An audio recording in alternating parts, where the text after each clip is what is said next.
Hello everyone, let's start with lecture number 6 on acid, bases and salts.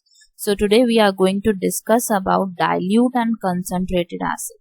तो dilute का मतलब क्या होता है और concentrated का मतलब क्या होता है ये हम जानने वाले हैं आज की वीडियो में। तो dilute का मतलब होता है कि आपके पास वाटर की क्वांटिटी ज्यादा है as compared to acid। अगर हम बात कर रहे हैं dilute acid की तो water quantity is more as compare to acid. Acid में आपने हल्का सा एसिड लिया और बहुत ज्यादा वाटर लिया तब उसको हम बोलते हैं डाइल्यूटेड एसिड। अगर मैं बात कर रही हूँ कंसंट्रेटेड एसिड की तो कंसंट्रेटेड एसिड में क्या होता है, वाटर की क्वांटिटी कम है और आपकी एसिड की क्वांटिटी ज्यादा है। तो फर्स्ट वाले केस में आपका H प्लस आयंस बहुत ज्यादा डिक्रीज हो गए पर वॉल्यूम। जितना आपने वॉल्यूम लिया हुआ है एसिड का उसमें concentration of H plus ions decrease हो जाएंगे क्योंकि आपने क्या किया, उसको डाइल्यूट कर दिया। जब डाइल्यूट करते हैं तो H प्लस आयंस कम हो जाते हैं। अब अगर मैं बात करूं कंसंट्रेटेड एसिड की तो कंसंट्रेटेड एसिड में क्या होता है, आपने वाटर कम लिया है, एसिड ज्यादा लिया है। तो एसिड जब ज्यादा है तो इसका मतलब क्या हुआ कि इसमें H प्लस आयंस ज्यादा होंगे as compare to the diluted acid. अब जो डाइल्यूटेड एसिड होता है वो इतना ज्यादा हार्मफुल भी नहीं होता कि मतलब अगर आपके मान लो स्किन पे बाय चांस गिर गया using when you are doing some experiment और सो, तो डाइल्यूट एसिड आपको कुछ नहीं करेगा। लेकिन concentrated acid might burn your hand और might leave a scar there. तो अगर ये कंसंट्रेटेड एसिड से आपने ये समझना है कि H प्लस आयन ज्यादा है, डाइल्यूट एसिड से ये समझना है कि H प्लस आयंस बहुत कम क्वांटिटी में है जिससे कि आपको वो हार्म नहीं कर पाता इतना ज्यादा। तो हमारे पास दो टाइप ऑफ एसिड्स होते हैं, one is dilute and one is concentrated. तो I hope this difference is clear to you. And next we have to move to pH paper. We are going to study about pH scale today. So this is very important topic from chapter number 2. So as you can see the heading says how strong are acid or base solution. तो पता कैसे चलता है कि कौन सा strong acid है, कौन सा strong base है, कौन सा weak acid है, कौन सा weak base है। तो जैसे डिस्कस किया अभी, हमारे पास दो एसिड होते हैं, एक होता है आपके पास strong acid, एक होता है आपके पास weak acid। तो समझ कैसे आएगा कि स्ट्रॉन्ग है या वीक है? पीएच पेपर से समझ आएगा कि वो स्ट्रॉन्ग है या वीक है। तो ऑब्वियस सी बात है, अगर इट इज स्ट्रॉन्ग तो H प्लस आयंस ज्यादा है, वीक है तो H प्लस आयंस कम है। अब दूसरे हाथ पे हमारे पास स्ट्रॉन्ग बेस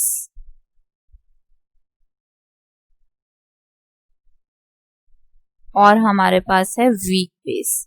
तो स्ट्रॉन्ग बेस में क्या होगा, हमारे पास ज्यादा होंगे OH माइनस आयंस और हमारे पास वीक बेस में क्या होगा, OH माइनस आयंस क्या होंगे, कम होंगे।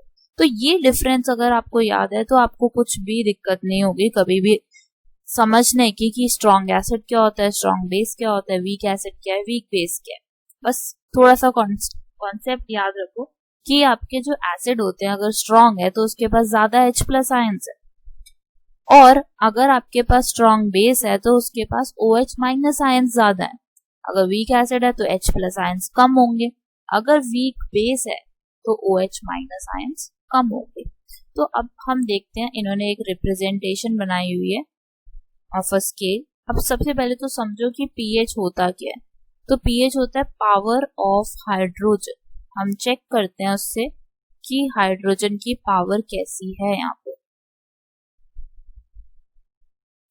और एक नई चीज सीखो कि यहाँ पे हमारे पास एक स्केल है फ्रॉम 0 to 7 देन 7 to 14। तो जो पहला वाला पार्ट है हमारा 0 to 7 वाला वो डिपिक्ट करता है एसिडिक करेक्टर, 7 से पहले वाला। और 7 पे हमें क्या पता चलता है कि जो हमारा सब्सटेंस है इट इज न्यूट्रल। 7 के बाद क्या पता चलता है हमें, 7 to 14 that it is basic.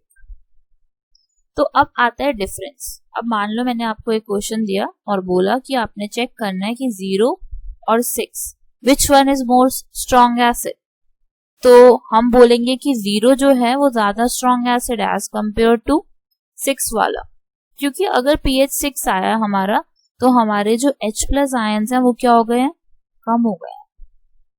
तो जैसे जैसे अगर हम जाएंगे इस तरफ तो हमारा एसिडिक करेक्टर क्या हो रहा है, कम हो रहा है।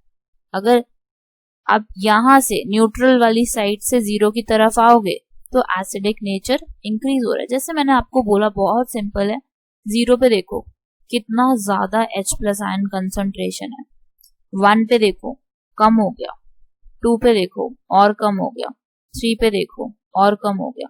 तो H प्लस आयंस डिक्रीज हो रहे हैं अगर हम 0 से 7 पे जाते हैं, और कम हो रहे हैं तो इसका मतलब क्या हुआ कि हम वीक एसिड की तरफ मूव कर रहे हैं। ठीक है, तो समझ आया आई होप। और अगर आप 7 से आगे देखो 14 तक आते हैं, तो 14 अगर मान लो मैंने आपको दिया 8 एंड 14, मैंने आपको बोला ये दो हमारे पास आए हैं पीएच पेपर से चेक करने पे, और मैं आपसे पूछ रही हूँ इसमें से स्ट्रॉन्ग बेस कौन सा है। तो स्ट्रॉन्ग बेस कौन सा होगा, 14 वाला होगा। क्यों? क्योंकि अभी जैसे मैंने आपको बताया था कि स्ट्रॉन्ग बेस वो होता है जिसके पास OH माइनस आयंस ज्यादा होते हैं, और देखो 14 वाले के पास कितने ज्यादा OH माइनस आयंस है। और अगर हम इस साइड जा रहे हैं तो हमारे OH माइनस आयंस कम होते जा रहे हैं। तो कम हो रहे हैं इसका मतलब हमारा जो 8 वाला होगा वो क्या होगा, वीक बेस होगा एज कंपेयर टू 14 वाला। ठीक है, so I hope this is clear. This is the most important topic of chapter number 2। तो ये कॉन्सेप्ट अगर नहीं आता तो आप you won't be able to do questions related to it. तो अब थोड़े से हमारे पास एग्जांपल्स हैं यहाँ पे कि कौन से हमारे न्यूट्रल होते हैं, कौन से हमारे एसिडिक होते हैं, कौन से हमारे बेसिक होते हैं। तो इन सब की वैल्यूज एक बार याद कर लेना। और हमारा यहाँ पे ये कलर भी डिपिक्ट करते हैं। देखो जब हमारा 0 से लेकर मान लो 4 तक, तो थोड़ा कैसा कलर आता है आपका पीएच पेपर पे, ऑरेंज या येलो। तो ऑरेंज और येलो जब आ रहा है आपका तो that mean it is acidic. और अगर आपका देखो बीच में है तो वो थोड़ा सा ग्रीनिश कलर है। और लास्ट में क्या हो रहा है आपका, डार्क ब्लू और वॉयलेट। डार्क ब्लू और वॉयलेट क्या रिप्रेजेंट करता है, दैट इट इज बेसिक। ठीक है, तो पहले वाला आ रहा है तो इसका मतलब ऑरेंज और येलो एसिडिक करेक्टर शो कर रहा है। ग्रीनिश आ रहा है तो आपका वो न्यूट्रल या थोड़ा सा एसिडिक और बेस है। और अगर आपका डार्क ब्लू और वॉयलेट आ रहा है पीछे की तरफ बिल्कुल, तो हमें पता है कि क्या होता है, ये बेसिक।